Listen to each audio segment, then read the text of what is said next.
if you have a problem, you better come to me with a solution. If you come to me without a solution, you just made your problem my problem, and you may not like how I solve it. Leadership isn't failing because people don't care. It feels harder than it should because too many leaders were never shown how to carry it. This is the Leadership Lunch Hour. I'm Don Healy, joined by my good friend Adam Cumpiano. We've led teams in environments where the pressure is real, mistakes are costly, and decisions have consequences. These are unscripted conversations about what leadership actually looks like when you're responsible for people, outcomes, and hard decisions. Welcome to episode 4 of the Leadership Lunch Hour podcast with myself, Don and Adam. So today's topic, we are going to talk about effort and attitude. And I know that every time that effort and attitude comes up, Adam gets all fired up. So I'm excited to be talking about this today. I mean, he's got a lot of threads to coaching and professional life where he brings that up. And I think it really ties a lot of great concepts together. So today's show, we're going to be talking about effort and attitude. We've got some great stories, and we're going to lead right into it. Adam, would you mind just kind of defining for me what effort and attitude means to you? You use that term a lot, and I'd love for you to unpack that. Well, for one, your attitude really resonates, through the universe. Yeah. Like you walk into the store with a bad attitude, you know, every single time I go to Walmart, my attitude turns bad the minute I park that car. Like it's instant, and I try not to, because it's a negative space a lot of the times, right? And attitudes can really affect the momentum of anything. It could be, if you keep stubbing your toe in life and you have a bad attitude, well, you're going to keep stubbing your toe. Right. Your mind's going to draw. Your mind's going to draw to what you're focused on. And then your effort suffers too, because once negative things happen, you stop trying as hard. You're not wanting to expend the energy to put in maximum effort. And then you notice that your production or your team's production or even your family's well-being and production suffers greatly. Yeah. And analogy for sports, you can have all the talent in the world, but if you don't bring the effort and attitude that either meets or beats that talent, you're never going to grow. Yeah. You're never going to grow. Yeah. I mean, how many times have we seen, people in the workplace that we work with that have all the talent? They know all of the things, but the effort's not there. They can't dig within them and find that effort to be able to put that talent on the table, right? Yeah. Yeah. I mean, you could tell right away someone's attitude and effort the minute you start talking to them, especially as a leader. You could tell right away. Yeah. To bring this topic home, I know that you've coached this into many of the team players that you've worked with. Can you expand a little bit on somebody that you've worked with and the transition that you've seen in somebody, whether that be, somebody in the workplace or somebody that you've coached that has come to the table with a ton of talent, and you've been able to coach into them that effort and changing their attitude. What does that look like? We'll do a little quick 2-part coaching. It goes hand in hand in a way, but coaching sports, especially youth, right? Especially when you get to that middle school age where they think they have it all. They have a little talent, okay? And everybody's high-fiving them like, hey, you're going to be a stud in high school or whatever it may be. And then you see kind of the attitude come through and lack of effort because they feel like their talent is enough. And it's very important for a coach or a leader to see that right away. And you go, hey, you're not bringing your effort and attitude, right? You're only bringing your talent. And, there's multiple kids, but, more recently, got a couple kids over the years, had since they were 5 years old, watching their talent grow.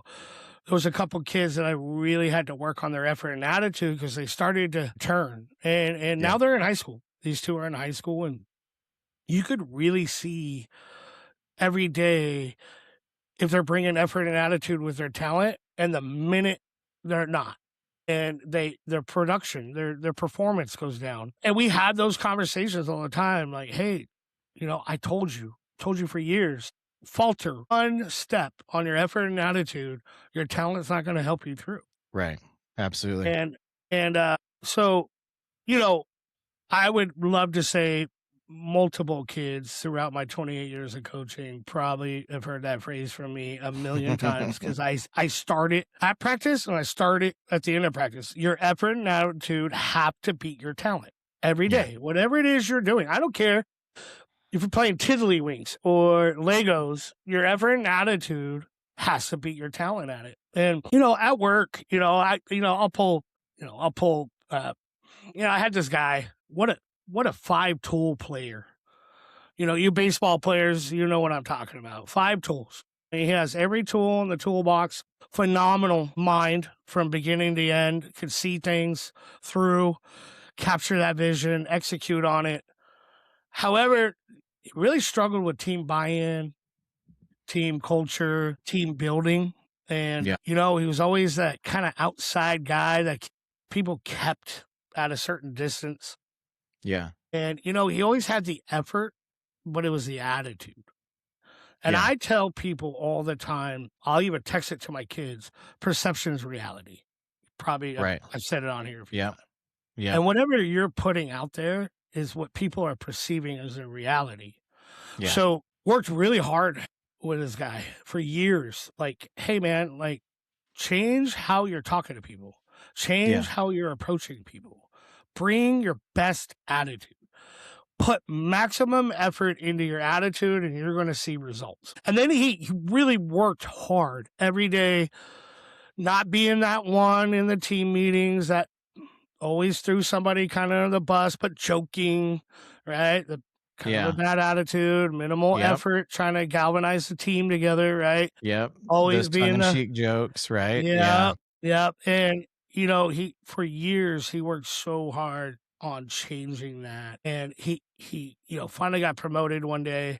And, now he did really good with his internal team. Like his team that he worked with, he really turned perceptions around, their attitudes around, their effort around for him and his projects. And then he got promoted and, really struggling, like getting buy-in from his team now. Where's that sweet spot? Right. And, every day for a long time, we talked about servant leadership, inspire them, gain their trust. If you put in the maximum effort and your attitude is at its greatest volume, you're going to produce results with your people and they're going to see that and trust that and follow you. But you have to establish that and it has to be consistent every day. I have driven 4 hours many times in the snow and rain, white knuckling it, exhausted by the time I get home. But then I hop on that football field in the snow and rain and I'm coaching for 2 hours, keeping my energy and my effort have to be top notch because that's the bar I set with my team. Yeah. And if you don't stay consistent, then they're not going to believe you. And then there comes a point, what I love lately, especially with my professional teams and my sports teams, is they recognize right away if I'm having a bad day. I was really sick last week, really, really sick. And several people came to me like, you okay, bud? You're right. You weren't sounding right. And I told them, and they picked me up. Hey, take the phone off. We got you. Don't come to practice. We got your back. And, if I didn't establish that baseline and that trust and everything and be consistent, they wouldn't have said anything. They would have been like quiet or afraid and they wouldn't have seeked to understand why I was having a low energy and attitude day. Yeah. Well, and you can, the team manifests the leader's attitude. We see it all over the place. You look in different departments and you see a department leader and they're kicking rocks or they're pushing back against upper management, and you see that manifested in the team. The team will carry those same traits because they're watching their leader. That's leadership right there. They're following the leader for sure.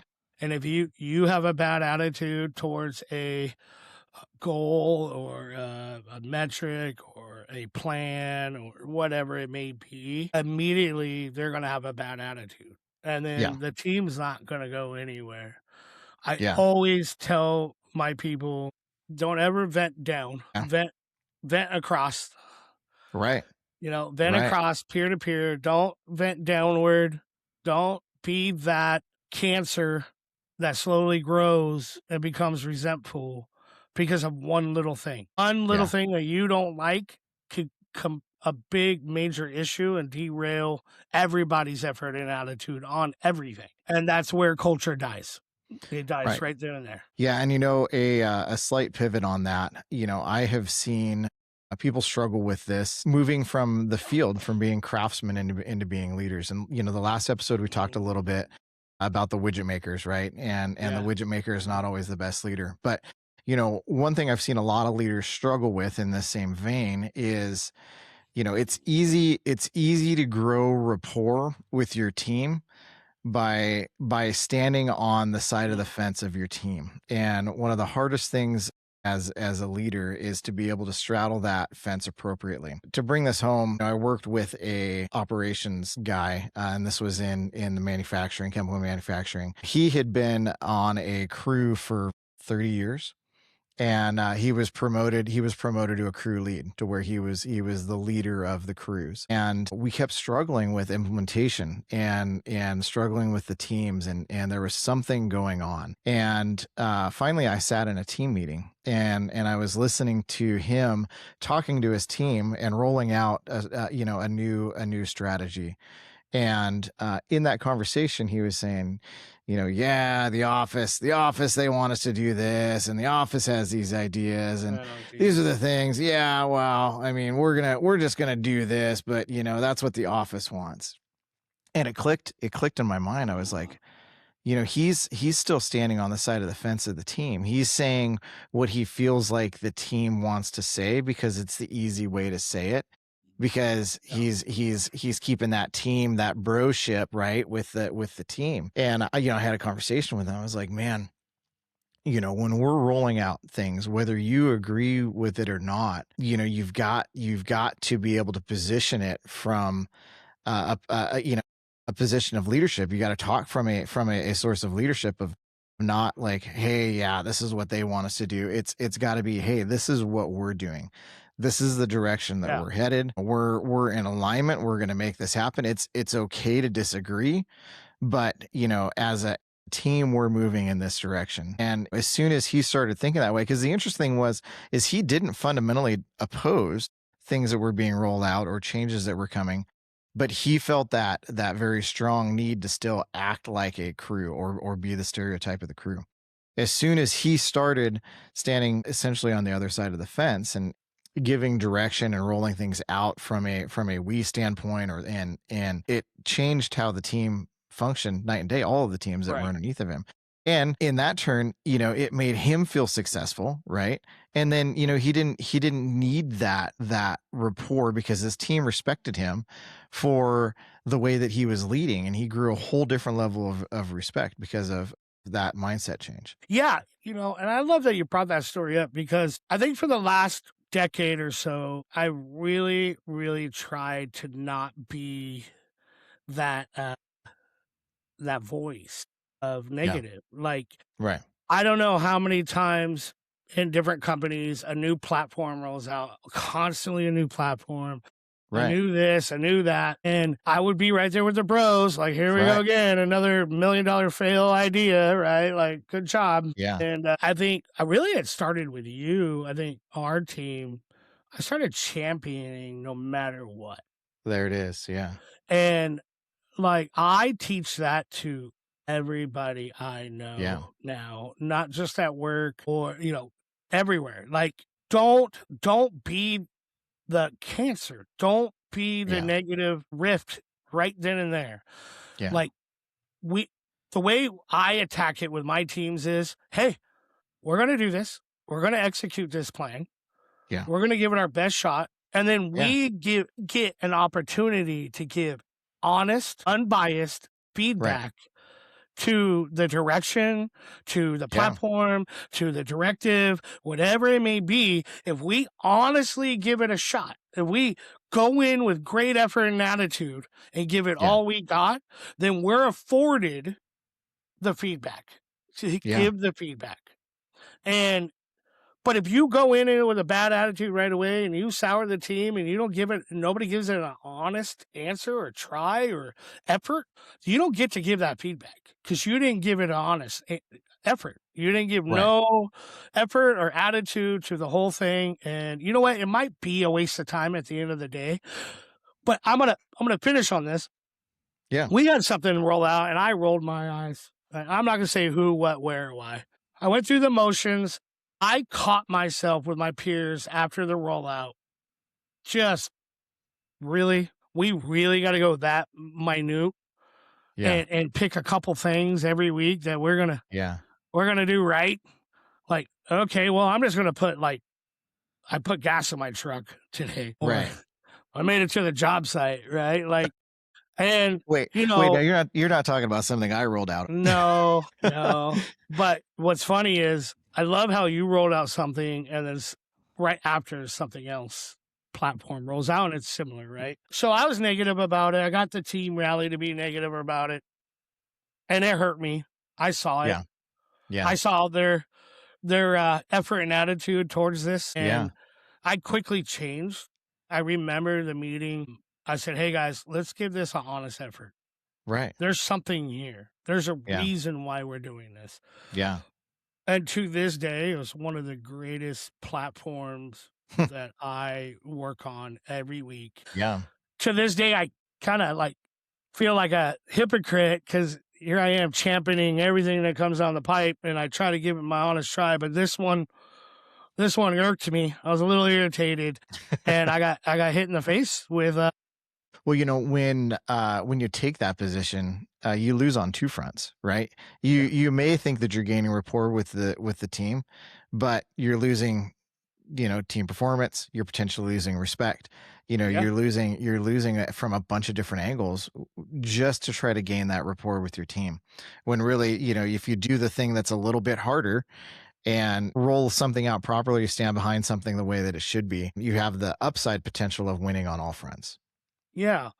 Yeah, and I think too, there's got to be a fine line with that. I probably thinking back, being promoted young, I wanted to be viewed as still the guys. I wanted to be in on the smoking area conversation or the break room conversation. I didn't want to be that guy left out now because I had a title or whatever. Yeah.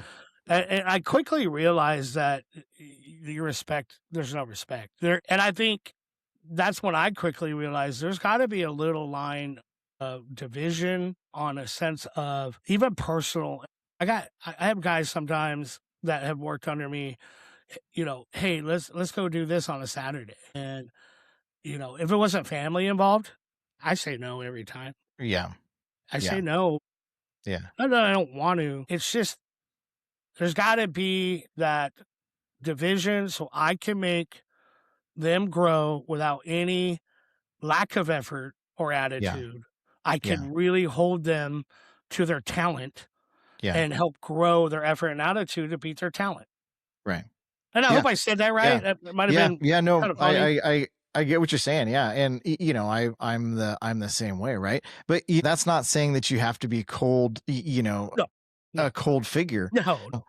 Because I've always felt like I've guys. had great relationships and great care for my team, right? But you can't necessarily be the best buddies that are hanging out and drinking beer in the garage, on Friday nights every weekend. Like that, there's got to be a little bit of breathing room. Well, yeah, that and okay, I go golfing with so and then so and so makes comments or something the next Monday in our team meeting. Yeah, and then the other players are like, you guys are not hanging out. And now there's doubt sets in, like nepotism and, favoritism or whatever you want to call it. And you never want that. Like, for me, unless we're doing something as a team, and that could be a team in a broader sense, like me and a couple other people from another team and one guy from my team, and we do things together. Oh yeah, I love my guys. They're my favorite people. I spend more time with them than my own children.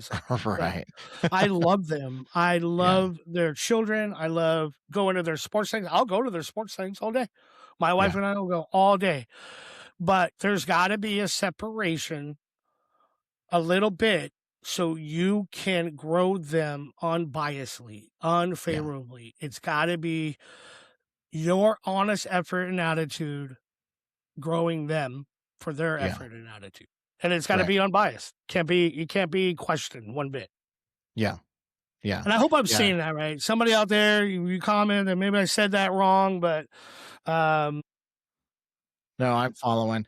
So I want to rewind just a little bit. I mean, you were talking about how when you don't embrace change, you lose the opportunity for that feedback, and you lose essentially the opportunity to bring those issues to the top. And that reminds me of a time in my leadership path where I really learned the lesson of, if you have a problem, bring a solution. And yeah, you and I have talked about this a lot. And this goes back. I was in a situation at a chemical plant where I, over the course of a weekend, went from the engineering supervisor to the plant manager. Unexpectedly, there were some changes that happened, and I came in Monday morning, and the vice president of North American operations was sitting at my desk, and essentially said, "Here we go, good luck." But what he told me was, if you have a problem, you better come to me with a solution, or some semblance of an idea of a solution. And he also put it, if you come to me without a solution, you just made your problem my problem, and you may not like how I solve it. So this was his parting words with me yeah, as now I'm taking the keys of this high hazard chemical plant. And I kid you not, it was 48 hours later. We had a big upset, yeah, of and I course. had to make the call. I had to Yeah, make the call to bring the plant down. And ringing in the back of my mind were those words that he said. And it was 4 o'clock in the morning by the time I'd figured out what had happened. Who was involved, how we were going to fix it. mm, All of those things. And I had my yeah, plan lined out with my solution. Right, we had a problem. I had consulted with the teams. I talked to the maintenance guys. I talked to the operators. We figured out how we were going to fix it. So there I was, 4 o'clock in the morning, typing this email to this vice president of North American operations. And I remember the like my fingers shaking over the enter key as I was getting ready to hit this, the send the email. But I'd laid it all out. I knew what the problem was. I knew what the solution was. I knew how we were going to fix it. I knew what time we were going to be back up. I knew how many people it was going to take. I knew what the costs were going to be. And hit that send button. And I was back in the office at like 7:30 the next morning. Right, it was one of these iterations. yeah, And first thing, I pull up my computer, and there was the email from him, the reply. And I remember I opened that email, and I was just wondering what was going to get unleashed. Right, I'm on a plane there. I'm going to be there. I'm going to take over the situation. And it was just one sentence. And he said, "Sounds like you got it. Let me know if you need help." And that was it. Right. there you go. And so, I mean, that locked in for me right there. And I've had conversations with everybody that I've worked with. Like, if you have a problem, put some thought into the solution. Like, it doesn't have to be the best solution. You don't have to tell me entirely what the fix is, but you need to put some level of effort in to thinking about what that solution is. And then it makes it really, really easy to work with somebody, right? But as a leader, you can't, again, we're going to use that term, shit sandwiches, right? You can't just throw shit sandwiches on people's desks. And you can't really allow your team to do that, because you know once your team knows that you're going to solve everything for them, they're going to let you solve everything for them. And so Yeah, you've got to set those expectations of, like, hey, it's okay, we're going to have problems, but you've got to put some thought into it. And there's got to be a little bit of grit there. And I guarantee, as soon as your team is empowered to solve problems themselves, they're going to start solving problems themselves. yeah, and you always came at us with that, like, and I carry it to this day. Um, I even do it with my children, my older children. They're growing up. They're always calling. How do I make a doctor's appointment? I don't Yeah. know. How do you make a doctor's appointment? Like, have you tried? Do you even try to call? Or so? I mean, like we talked about last episode, you don't have to drive the car. Right. You become the crutch. You become the fix-all. You become Mr. Fix-It, running around with your head cut off. And Yeah. then and I'm going to give you a quick example of somebody I learned from a long time ago. What a great guy. But every day I was kind of the opener in the store, and our two top selling aisles every morning before open, I'm the opening manager with the keys, and I'd be up and down those aisles facing, packing down. That's our Yeah. two top selling aisles. They're right in front of the doors. Every day he'd laugh, walk by, walking in, shaking his head. Finally, he walked up. He's like, "What are you doing?" And I'm like, "I'm working, boss. I'm getting all these faced. We're getting the homes filled." Okay. Walk off. Couple more times. Who's opening my store? Who's walking all the other departments, making sure they're doing their job? Are we grand opening ready for our customers in the next 30 minutes? Like, Yeah. yeah, you're putting a ton of effort and a great attitude, Adam, but you're going nowhere, right? Like, and I think, again, to allude to don't bring solutions when you have a problem. Let your Yeah. people drive. Yeah. It's okay. They're going to wreck. Right. Don't always give them the answer. Guide them. And then when it's time to coach in the moment, coach in the moment.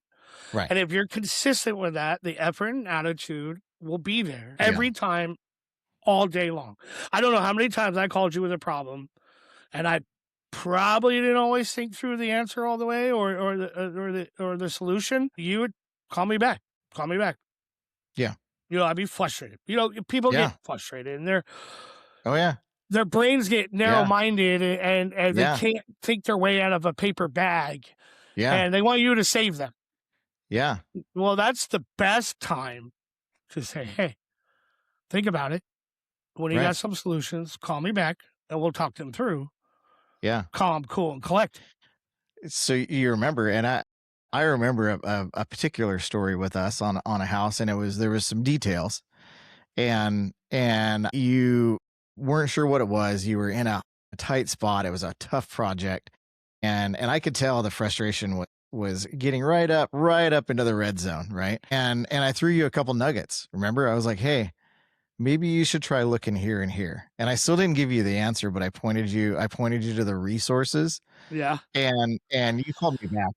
It was 20 minutes later, right? Like, I hadn't even Yeah. thought of looking there, Yeah. and you figured out the answer yourself. Yeah, I remember one of those situations Oh, real. that probably happened a lot. For some context, guys, I was never a home builder or, I was commercial construction pipe fitter. Residential, anything, it was Don had to, and a few others had to teach me from the ground up. And I'm sure there was a lot of those moments. I do remember many moments I called you just frustrated. Like Yeah. when I first started the power company. What do you mean? They're not even answering. What do I do? Right. You're like, Right. keep calling. Did you go over there?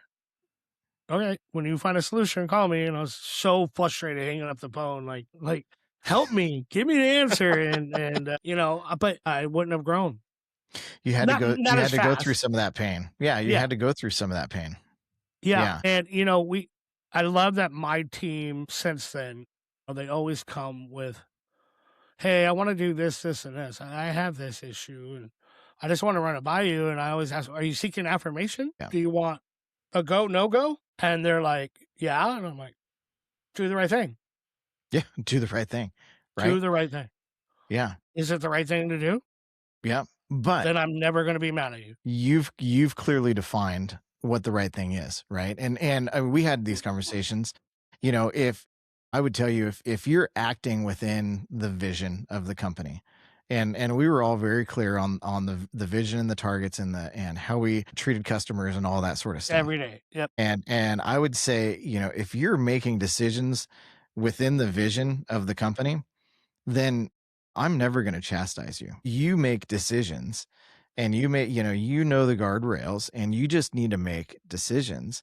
And if it's not quite the right decision, we might have a conversation about how to make that better the next time, but I'm never going to Yeah. chastise you for making decisions within the vision.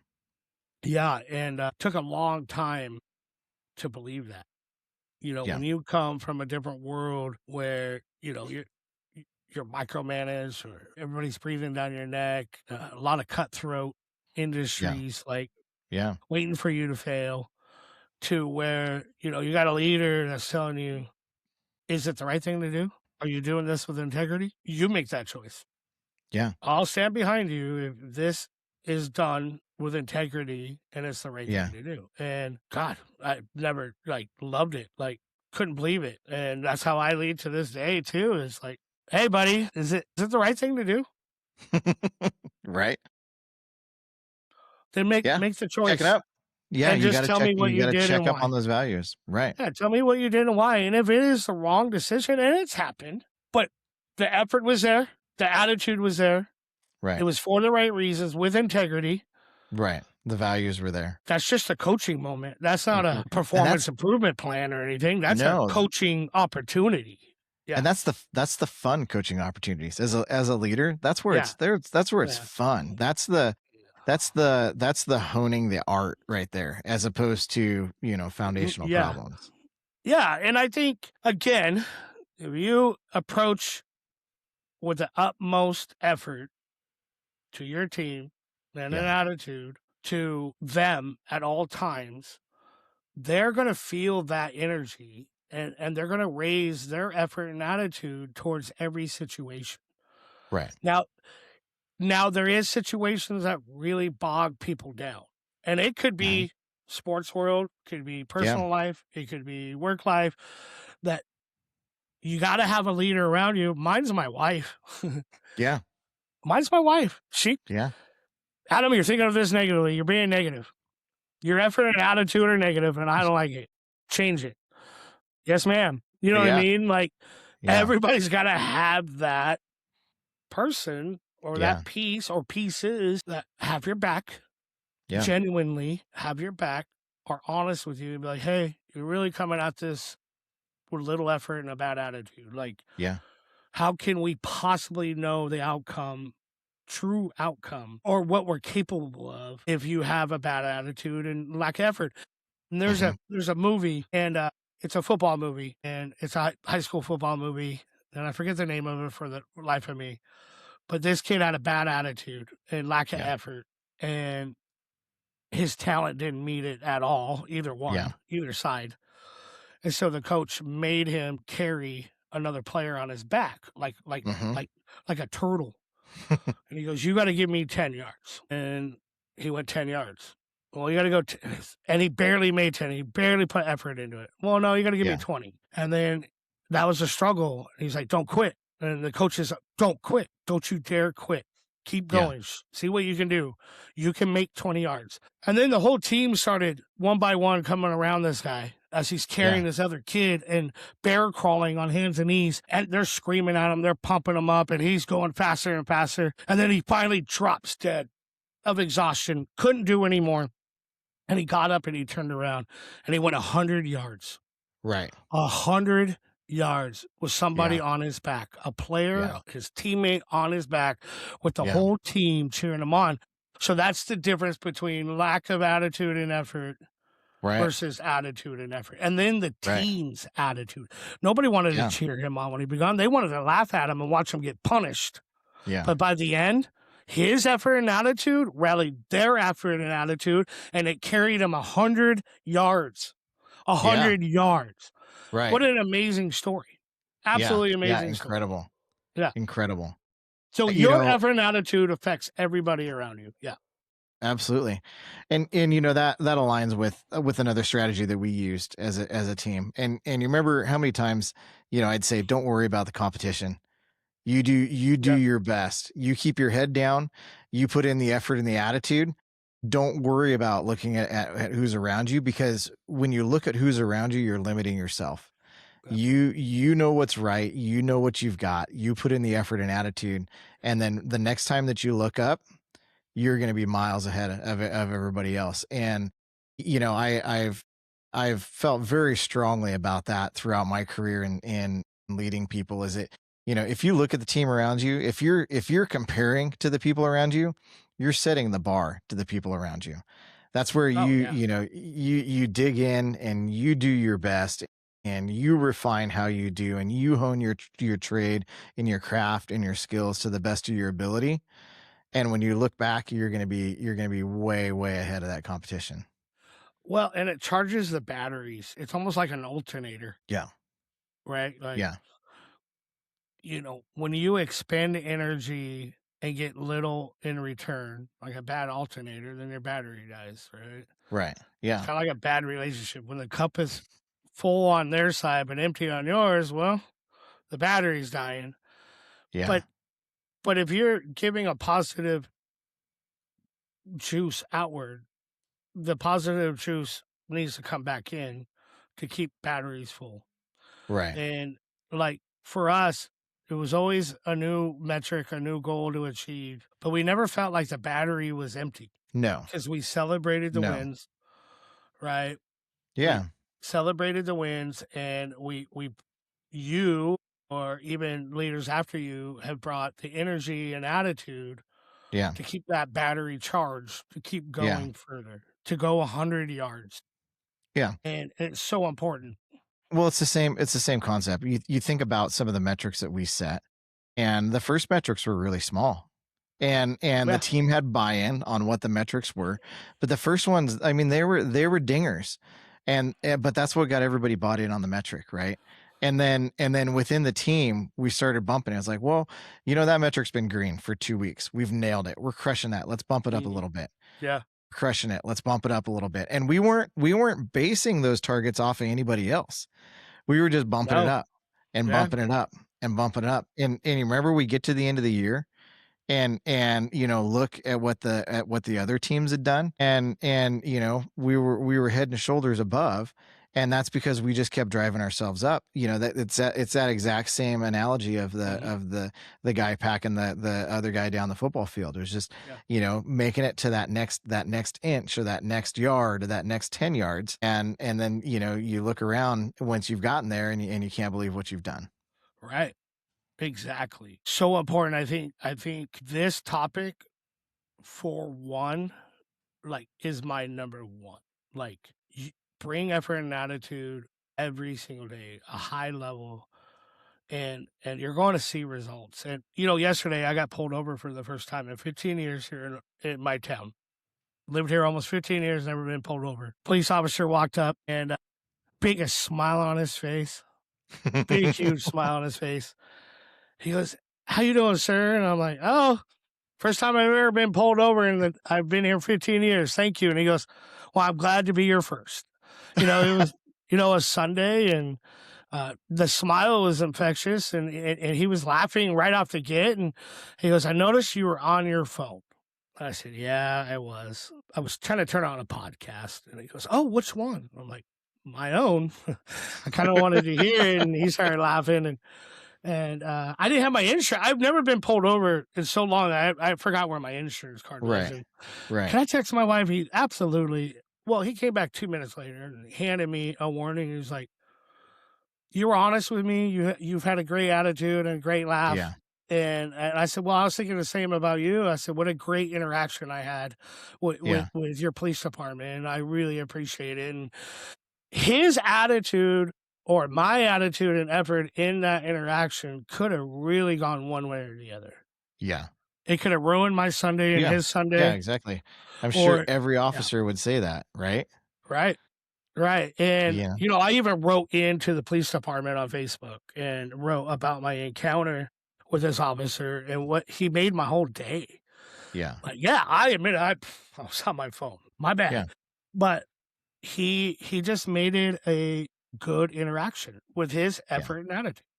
He put maximum effort in his career, what he does 1,000 times a day, and probably gets crapped on 999 times a day, right? Yeah. Yelled at, screamed at, spit on, whatever it may be.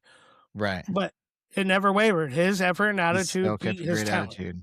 Yeah. And it was infectious, right? Very. Yes. Cool. Well, let's wrap this thing up. Adam, as always, enjoy the heck out of these conversations, man. I appreciate you making the time to do these things. And, close this thing out. This is the Leadership Lunch Hour, episode number 4. We talked about effort and attitude. And, if you like what we're talking about, like, subscribe, follow us on YouTube. We are using these transcripts to create a book. At the end of the day, that's the purpose for this. So keep on listening along as this thing evolves. And, we'll make the promise that we're going to make each episode a little bit better for you. And, whether that's improved notes, whether that's improved lighting or improved cameras, we're learning this process along the way. So we, if you follow along with us, we promise that we'll make that effort. We'll put that effort and attitude in to make each episode better. So thanks a lot. man. We'll see everybody next week. Bye, guys.